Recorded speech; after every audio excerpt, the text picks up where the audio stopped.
Welcome to the Acupuncture Outsider podcast. My name is Richard Hazel, and in the time it takes for you to commute to or from work, I hope to have shared something of interest about orthopedic acupuncture using motor points, trigger points, myofascial slings, neurofunctional acupuncture, segmental treatments, anything that crosses my mind that seems to be of interest.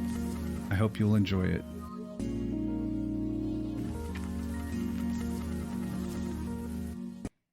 Hello and welcome to another episode of the Acupuncture Outsider. This is Richard Hazel. Before I discuss the topic I'm thinking about, I wanted to thank you all for your support. I just hit 20,000 downloads on my podcast, which is amazing. Considering I'm speaking to a small niche within a profession that isn't huge. I'm happy to have you listening. I look sometimes on the breakdown of who's listening. Of course they don't have names. It's just what country you're from. And there are people listening from many parts of the globe, which is really great. Even I think 7 people in Finland listened to my podcast last week, which is awesome. Mostly it's the English-speaking continents. You'll see, I see US and Canada and Australia at the top of the list, and then not too far down, we get UK and Ireland and South Africa. But there are people in Belgium and Germany and Poland and Romania who listen to my podcast, which is awesome. So thank you for that. Today, I wanted to talk about the Gracilis, the hip adductor. It is, I don't know, easy to miss as an issue, easy to miss or overlook. If you muscle test the adductors as a group, you very likely will miss a problem with Gracilis because it's a little skinny adductor, and it's really not the strongest of the adductors. It's probably the weakest of adductors. Its primary purpose is to help knee flexion. So you won't necessarily find the problem with the Gracilis with an adductor muscle test. As long as the adductor magnus and some of the others are strong, it will not really show up in a muscle test as a problem. So if you think it is possibly a problem, I would recommend that you do a length test of the adductors and then end with a bent knee.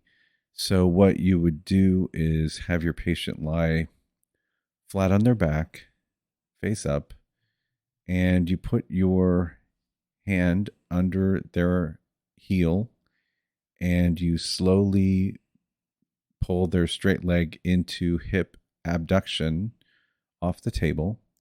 You're hoping to get them to approximately 45 degrees, but people of different ages will have different flexibility. You're looking more for both sides to be even and pain-free. So you pull them into hip abduction and you test both sides. And if they could both be even.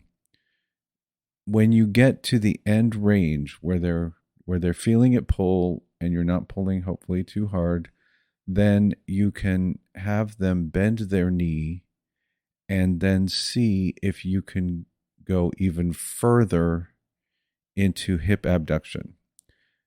That's taking the Gracilis out of the equation because Gracilis crosses the knee joint. It's the only adductor that does that. So because it's part of the three muscles that attach at the pes anserine on the tibia, right below the condyle, the medial condyle. So by bending the knee, you're taking gracilis out of the length test. And then if you can go further, then you know that gracilis is that limiting factor for the adductors. And why does that matter? It matters because it is a big cause of medial knee pain. People will have a lot of pain on that medial condyle area, especially right below the medial condyle at the pes anserine. They may not have seen a doctor and had a diagnosis like pes anserine bursitis. They'll just tell you, my knee hurts, and they'll show you where it hurts. And very likely, if it's medial knee pain, it will be at the pes anserine. So the sartorius and the semitendinosus and the gracilis are the three muscles that attach at the pes anserine with the pes anserine tendon, right on the medial tibia. Now, my experience of treating this sort of thing is that it's very rarely a sartorius issue causing pes anserine pain. It's very likely gracilis or a combination of gracilis and the hamstring, the semitendinosus. And those are really the two muscles that help to medially rotate the tibia when the knee is slightly bent. When the knee is bent, the pes anserine muscles can medially rotate the tibia. So it's mostly hamstring and gracilis. And just to add to that point, the external rotators of the tibia when the knee is bent are going to primarily be the hamstring biceps femoris, possibly a bit of IT band via the vastus lateralis and the hip abductors, the TFL area. But mostly that external rotation is going to be the hamstring pulling at the head of the fibula. So what was I going to say? Okay, so medial knee pain very often, and by the way, because of its attachment at the pubis, always consider gracilis among the other adductors for pubalgia or groin pain. Definitely always consider all the adductors for groin pain. And don't forget the psoas for groin pain, because the psoas is a big cause of groin pain. Okay, so why is the gracilis important to remember? You will see a lot of people who have knee pain after they've had a knee replacement surgery and also physical therapy, and they're still having medial knee pain. And that is because the replacement of the knee joint requires a separation of the pes anserine, and then it gets put back onto that medial tibia right below the condyle, medial condyle of the knee. So that disruption will cause some muscle shortening for those muscles, especially the gracilis. So, and interestingly, it can be corrected in one visit very often, one, maybe two, by just using motor points of gracilis and the semitendinosus. And if you're new to motor point location, those are just midway.